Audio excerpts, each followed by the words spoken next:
Hello student. NBF school चौकी का word Amritsar के यूट्यूब चैनल में आपका स्वागत है। आज हम राजनीति विज्ञान में जो कल टॉपिक था हमारा उससे आगे का लेके आ रहे हैं, राष्ट्रपति की आपातकालीन शक्तियाँ, जो कक्षा 12 में लेसन नंबर इकाई नंबर 2 में लेसन नंबर 2 में है कि राष्ट्रपति को कौन कौन सी आपातकालीन शक्तियाँ प्राप्त होती हैं। तो देखो, आपातकालीन शक्तियाँ या संकटकालीन शक्तियाँ या इमरजेंसी पावर एक ही बात है। तो राष्ट्रपति को यानी कुछ आपातकालीन शक्तियाँ प्राप्त होती हैं। तो सबसे पहले देखिए, जो आपातकालीन शक्तियाँ होती हैं उनका हमारे देश के संविधान के भाग 18 में अनुच्छेद 352 से 60 तक इनका वर्णन किया गया है कि भारतीय संविधान के भाग 60 में जो आपातकालीन अनुच्छेद होते हैं उनका वर्णन है, और अनुच्छेद 352 से 60 तक यानी आपातकालीन जो अनुच्छेद हैं वो दिए गए हैं भारतीय संविधान में। तो राष्ट्रपति की जो आपातकालीन शक्तियाँ होती हैं उनको देखो हम 3 भागों में बांटते हैं। सबसे पहला है एक तो राष्ट्रीय आपातकाल, अनुच्छेद 352 कि राष्ट्रपति राष्ट्रीय आपातकाल, यानी राष्ट्रीय आपातकाल किसे कहते हैं कि जो आपातकाल पूरे देश में एक साथ लागू होता है, पूरे भारत में, उसे कहते हैं राष्ट्रीय आपातकाल। और ये राष्ट्रीय आपातकाल कब लागू होता है? जब कोई बाह्य देश हमारे देश पर आक्रमण कर देता है या देश में इस प्रकार की यानी आक्रमण या युद्ध हो जाता है, तो उस समय यानी राष्ट्रपति अनुच्छेद 352 के तहत राष्ट्रीय आपातकाल की घोषणा करता है। और भारत में अब तक यानी जो राष्ट्रीय आपातकाल है वो 3 बार लागू हुआ है। यानी भारत में राष्ट्रीय आपातकाल कितनी बार लागू हुआ है? 3 बार। सबसे पहले 1962 में, यानी 26 अक्टूबर 1962, और दूसरी बार जब आपातकाल लागू हुआ 3 दिसंबर 1971, और तीसरा जो आपातकाल लागू हुआ देश में 25 जून 1975 में। यानी आपातकाल देखो, राष्ट्रीय आपातकाल लागू होता है जब कोई बाहरी देश हमारे देश पर आक्रमण कर देता है या युद्ध हो जाता है दूसरे देश से, तो उस समय यानी राष्ट्रपति राष्ट्रीय आपातकाल की घोषणा कर सकता है और उससे पूरे देश में राष्ट्रपति शासन लागू हो जाता है। पूरी शक्तियाँ यानी एक तरह से राष्ट्रपति के अधीन हो जाती हैं। तो राष्ट्रीय आपातकाल देखो हमारे देश में 3 बार लागू हुआ। 26 अक्टूबर 1962 जब भारत और चीन के मध्य युद्ध हुआ, भारत व चीन के मध्य युद्ध, यानी भारत और चीन के मध्य 1962 में जो युद्ध हुआ, तो उस युद्ध के समय हमारे देश में राष्ट्रीय आपातकाल की घोषणा राष्ट्रपति द्वारा की गई। और आप जानते हो 1962 के युद्ध में भारत को हार का सामना करना पड़ा था हमारे को। उसके बाद में दूसरी बार जब राष्ट्रपति शासन लागू हुआ पूरे देश में, तो 3 दिसंबर 1971 को, और 3 दिसंबर 1971 को यानी भारत व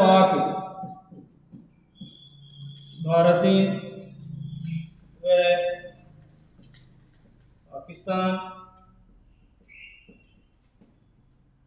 के मध्य युद्ध, यानी भारत और पाकिस्तान के मध्य युद्ध हुआ 1971 में। तो उस समय यानी पूरे भारत देश में राष्ट्रीय आपातकाल लागू किया गया। तो ये दूसरी बार राष्ट्रीय आपातकाल लागू हुआ था। और आप जानते हो कि भारत का विभाजन जब हुआ था, यानी भारत और पाकिस्तान का एक ही देश थे दोनों, पहले इनका मत विभाजन कब हुआ था? 14-15 अगस्त 1947, यानी 14-15 अगस्त की मध्य रात्रि 1947 में जब हमारे देश के 2 देश बने यानी भारत और पाकिस्तान, तो उस समय पाकिस्तान के यानी 2 टुकड़े थे, एक पूर्वी पाकिस्तान और एक पश्चिमी पाकिस्तान। तो जो पश्चिमी पाकिस्तान वर्तमान में है आप देख रहे हो, लेकिन जो पूर्वी पाकिस्तान है उसका 1971 में यानी बांग्लादेश का उदय, 1971 में एक नया देश यानी बांग्लादेश बना। और बांग्लादेश का निर्माण यानी भारत ने ही करवाया था। एक तरह से भारत और पाकिस्तान के मध्य युद्ध हुआ और उस युद्ध का नतीजा क्या निकला? बांग्लादेश का निर्माण। तो ये क्वेश्चन बहुत बार कंपटीशन एग्जाम में आता है कि बांग्लादेश का निर्माण कब हुआ था। तो बांग्लादेश का निर्माण जो 1971 में यानी ये SI एग्जाम 2011 में क्वेश्चन आया था कि बांग्लादेश का निर्माण कब हुआ है। तो बांग्लादेश का जो निर्माण हुआ, देखो साधारण से क्वेश्चन आते हैं। 1971 में भारत व पाक के मध्य युद्ध का नतीजा निकला बांग्लादेश का निर्माण। तो भारत में पहला आपातकाल 1962 में 26 अक्टूबर 1962, दूसरा आपातकाल 3 दिसंबर 1971 और तीसरा आपातकाल 25 जून 1975 को यानी लागू हुआ। तो इसमें आप देखिए आंतरिक तीसरी बार जब आपातकाल लागू हुआ यानी 25 जून 1975 को, तो आंतरिक अशांति के नाम पर, आंतरिक अशांति कि आंतरिक अशांति के नाम पर यानी हमारे देश की जो प्रधानमंत्री थी इंदिरा गांधी, उनके कहने पर यानी राष्ट्रपति फखरुद्दीन अहमद ने यानी 1975 में आंतरिक अशांति के नाम पर भी आपातकाल लागू कर दिया। जबकि आंतरिक अशांति के नाम पर आप जानते हो अब वर्तमान में आपातकाल लागू नहीं हो सकता, लेकिन उस समय यानी आंतरिक अशांति के नाम पर भी आपातकाल लागू हुआ 25 जून 1975 को। और उस समय हमारे देश की प्रधानमंत्री इंदिरा गांधी और देश के राष्ट्रपति फखरुद्दीन अहमद थे। तो देखो ये 3 बार यानी अब तक यानी जो राष्ट्रीय आपातकाल है उसका कितनी बार प्रयोग किया जा चुका है, 3 बार प्रयोग किया जा चुका है। 26 अक्टूबर 1962 भारत व चीन के मध्य युद्ध के समय, और 3 दिसंबर 1971 को भारत व पाकिस्तान के मध्य जब युद्ध हुआ तो उस युद्ध के दौरान आपातकाल लागू हुआ, राष्ट्रीय आपातकाल। और 25 जून 1975 को यानी आंतरिक अशांति के नाम पर आपातकाल लागू किया गया। तो राष्ट्रीय आपातकाल जो शक्ति है राष्ट्रपति की वो महत्वपूर्ण शक्ति है। और राष्ट्रीय आपातकाल जो अनुच्छेद है राष्ट्रपति का वो 352 है। कौन सा अनुच्छेद है? 352 अनुच्छेद के तहत राष्ट्रपति राष्ट्रीय आपातकाल लागू कर सकता है, जो पूरे देश में एक साथ लागू होता है। और अब तक इसका प्रयोग 3 बार किया जा चुका है। तो देखो जो राष्ट्रीय आपातकाल है यानी न्यूनतम 2 माह के लिए, यानी कम से कम कितने माह तक लागू हो सकता है? 2 माह के लिए लागू हो सकता है। और अधिकतम कितने वर्ष के लिए लागू हो सकता है? 3 वर्ष, यानी 3 वर्ष तक राष्ट्रपति शासन अधिकतम 3 वर्ष तक लागू रह सकता है। कई बार कॉम्पिटिशन एग्जाम में क्वेश्चन आता है कि राष्ट्रपति शासन अधिकतम कितने वर्ष तक लागू रह सकता है? 3 वर्ष तक के लागू रह सकता है, यानी वर्तमान में। और राष्ट्रपति शासन लागू होने के बाद उसे आप जानते हो 3 वर्ष तक बढ़ाने के लिए सबसे मेन चीज़ क्या होती है कि भाई चुनाव आयोग लिखित में निर्देश देता है कि भाई चुनाव कराना असंभव है। तो उस समय यानी 3 वर्ष तक लगातार जारी रह सकता है। तो 3 बार और कम से कम कितनी माह तक? 2 माह तक रह सकता है। तो ये राष्ट्रीय आपातकाल यानी जो राष्ट्रीय आपातकाल लागू होता है वो कब होता है? जब कोई बाहरी देश हमारे देश पर आक्रमण कर दे, तो ऐसी सिचुएशन में राष्ट्रपति शासन लागू किया जा सकता है और उसको बोलते हैं राष्ट्रीय आपातकाल, जो अनुच्छेद 352 के तहत जारी होता है। और अब तक कितनी बार लगाया जा चुका है? 3 बार, यानी 26 अक्टूबर 1962, 3 दिसंबर 1971, 25 जून 1975, यानी 3 बार हमारे देश में राष्ट्रीय आपातकाल की घोषणा की जा चुकी है, जो एक बहुत ही महत्वपूर्ण बिंदु है। अब देखिए आप आगे राष्ट्रीय आपातकाल में दूसरी जो राष्ट्रपति की आपातकालीन शक्ति है वो राष्ट्रपति की आपातकालीन शक्ति है राज्य में संवैधानिक तंत्र की विफलता।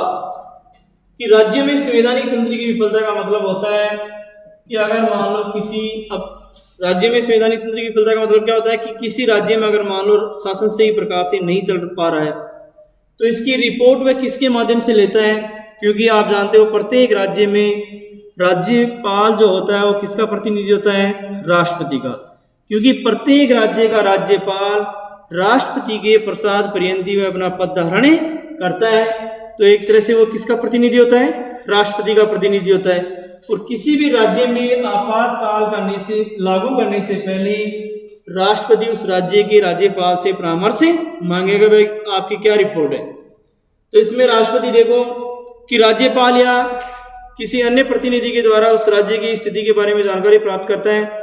और राज्यपाल को मान लो ये अंदेशा हो जाए कि भाई उस राज्य का जो शासन व्यवस्था है वो संविधान के नियमों के अनुसार या उपबंधों के अनुसार नहीं चलाया जा सकता, तो उस समय वह उस राज्य की मंत्री परिषद को बर्खास्त करके वहां पर राष्ट्रपति शासन लागू करता है।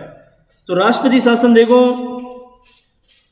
जो राज्य में संवैधानिक तंत्र का मतलब होता है कि उस राज्य की जो सरकार हो सही प्रकार से कार्य नहीं कर पा रही है, तो ऐसी स्थिति में राष्ट्रपति राज्यपाल के प्रतिवेदन के आधार पर वहां पर, अब राष्ट्रपति लिखित में प्रतिवेदन देता है कि यहाँ की जो सरकार है वह संवैधानिक तरीके से कार्य संचालन नहीं कर पा रही है, तो और आप यहाँ पर राष्ट्रपति शासन लागू करने की अनुशंसा करें। तो राष्ट्रपति उसकी लिखित रिपोर्ट के आधार पर ही या उसके किसी प्रतिनिधि के माध्यम से वह जांच करने के बाद ही वहां पर जो मंत्री परिषद होती है उसको बर्खास्त करता है, और मंत्री परिषद को बर्खास्त करके वहां पर राष्ट्रपति शासन लागू कर देता है। उसे बोलते हैं राज्य में संवैधानिक तंत्र की विफलता के आधार पर कि उस राज्य में, तो उसे बोलते हैं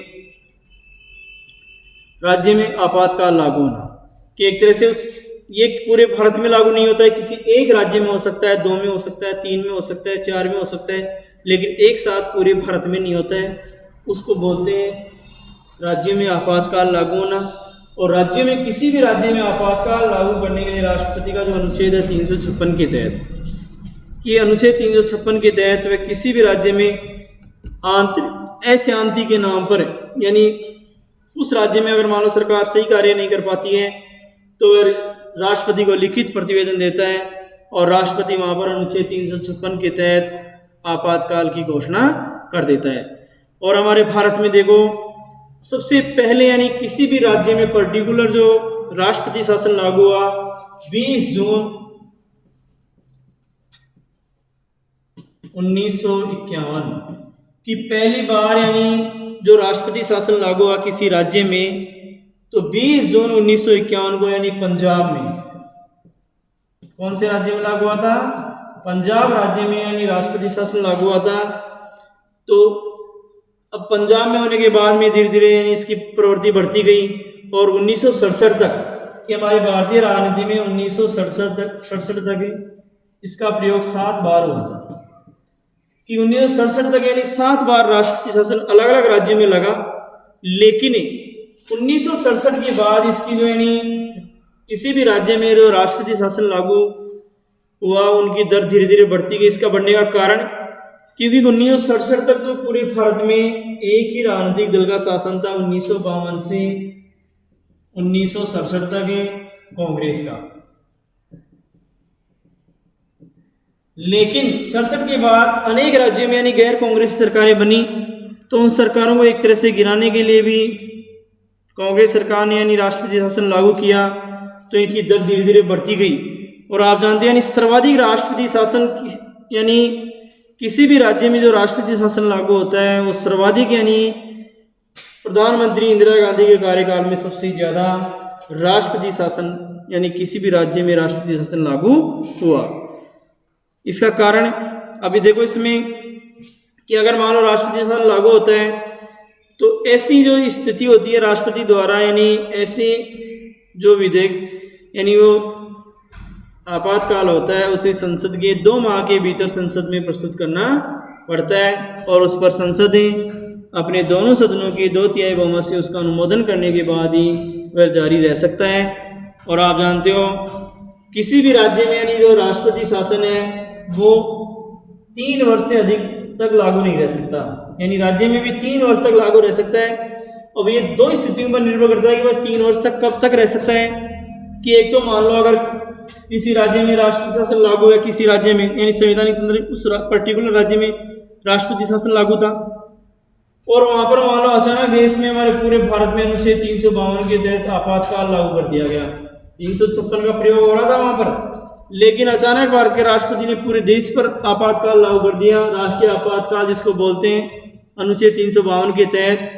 तो उस समय एक तो इसका कार्यकाल बढ़ सकता है या निर्वाचन आयोग द्वारा ये लिखित में दे दिया जाता है कि भाई उस राज्य में चुनाव कराना अभी संभव नहीं है, तो ऐसी स्थिति में ही इसका कार्यकाल 1 वर्ष से अधिक बढ़कर के यानी 3 वर्ष तक बढ़ाया जा सकता है। तो अधिकतम यानी जो राष्ट्रपति शासन लागू होगा किसी राज्य में वो भी कितने कितने वर्ष तक हो सकता है? 3 वर्ष तक हो सकता है। और किसी राज्य में अगर मान लो राष्ट्रपति शासन लागू है तो उस समय यानी जो राज्य का जो कार्यभार होता है, यानी राज्य का जो यानी कार्य करने की यानी शक्तियां होती हैं राज्य में, वो किसके पास होती हैं? राज्यपाल के पास होती हैं। और अब तक भारत में यानी राष्ट्र यानी अनुच्छेद 356 का जो प्रयोग है 125 बार, यानी 125 बार से अधिक यानी राष्ट्रपति शासन लागू हो गया अलग अलग राज्यों में। तो इसकी दर है वो लगातार बढ़ती गई है। तो ये शक्तियां होती हैं राष्ट्रपति की। दूसरी शक्ति थी राज्य में संवैधानिक तंत्र की विफलता, यानी अनुच्छेद 356 का प्रयोग कब करता है कि जब वहां पर मान लो किसी राज्य में संवैधानिक संकट स्थिति उत्पन्न हो जाए तो वहां के राज्यपाल या अन्य किसी प्रतिनिधि से वहां की राष्ट्रपति रिपोर्ट मांगता है कि भाई वहां का, और वो रिपोर्ट देते हैं कि यहाँ का जो शासन है वो संवैधानिक के जो संविधान के यानी जो उपबंध है उनके अनुसार नहीं चलाया जा सकता। तो वहां पर राष्ट्रपति उस राज्य की जो मंत्री परिषद होती है उसको बर्खास्त करके वहां पर राष्ट्रपति शासन लागू करता है, और इसी को कहते हैं राज्यों में राष्ट्रपति शासन लागू करना। और हमारे भारत में अब तक 125 बार यानी 125 बार के लगभग यानी राष्ट्रपति शासन अलग अलग राज्यों में लागू हो चुका है। और सबसे पहली बार जब किसी राज्य में यानी राष्ट्रपति शासन लागू अकेले एक राज्य में अनुच्छेद 356 का प्रयोग तो 20 जून 1951 को यानी पंजाब में जारी हुआ था। और आज यानी सर्वाधिक राष्ट्रपति शासन है वो मणिपुर में 10 बार, कि मणिपुर जो हमारा राज्य है मणिपुर में यानी 10 बार इसका प्रयोग किया जा चुका है। इसके अलावा पंजाब में 9 बार, यूपी में 9 बार, बिहार में 8 बार, कर्नाटक में 6 बार, और पांडिचेरी में 6 बार, उड़ीसा में 6 बार, केरल में 5 बार, गुजरात और गोवा में 5 बार। उसके अलावा मध्य प्रदेश में 4 बार, और इसके अलावा जैसे राजस्थान है हमारा, राजस्थान में भी इसका प्रयोग 4 बार हो चुका है, और पश्चिम बंगाल में 4 बार, नागालैंड में 4 बार, और असम में 4 बार, हरियाणा में 3 बार, झारखंड में 3 बार, और त्रिपुरा में 3 बार, मिजोरम में 3 बार, आंध्र प्रदेश में 3 बार, और महाराष्ट्र में 3 बार, अरुणाचल प्रदेश में 2 बार, हिमाचल प्रदेश में 2 बार, और इसके अलावा मेघालय में 2 बार, सिक्किम में 2 बार, और उत्तराखंड में 2 बार, दिल्ली में 1 बार, और जम्मू कश्मीर में भी इसका प्रयोग 7 बार किया जा चुका है। तो यानी सर्वाधिक जो राष्ट्रपति शासन अब तक किसी राज्य में अगर लगा था वो कौन सा है? मणिपुर है।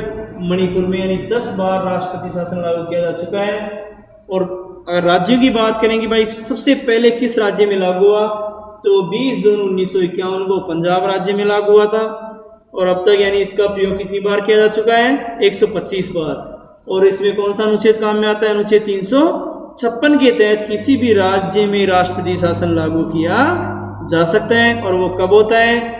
जब वहाँ राष्ट्रपति को अंदेशा हो जाए कि भाई उस राज्य में यानी जो संवैधानिक यानी वहाँ की जो कार्य प्रणाली में एक तरह से संकट में है, तो उसकी लिखित रिपोर्ट लेता है वो किससे? राज्यपाल से या किसी प्रतिनिधि के माध्यम से। और ये अनुशंसा करते हैं कि भाई इस राज्य में राष्ट्रपति शासन लागू किया जाए। तो देखो अनुच्छेद 356 का यानी आपके काफी आसान सी चीज है संकटकालीन शक्तियों में। और तीसरी शक्ति आती है फिर वित्तीय आपातकाल, अनुच्छेद 360। कौन सा आपातकाल है? वित्तीय आपातकाल यानी वित्तीय संकट की स्थिति, अनुच्छेद 360। तो ये कई बार क्वेश्चन आ जाता है कि राष्ट्रपति के आपातकालीन जो अनुच्छेद है कौन कौन से हैं? तो अनुच्छेद 352, 356, 360। कई बार क्वेश्चन पूछा जाता है कि राष्ट्रीय आपातकाल कौन से अनुच्छेद से लागू होता है? तो अनुच्छेद 352। कई बार प्रश्न पूछा जाता है कि राज्य में संवैधानिक तंत्र की विफलता के बाद जो राष्ट्रपति शासन है वो कौन से अनुच्छेद द्वारा जारी किया जाता है? तो अनुच्छेद 356 के तहत। और वित्तीय संकट के समय कौन सा अनुच्छेद काम में आता है? अनुच्छेद 360।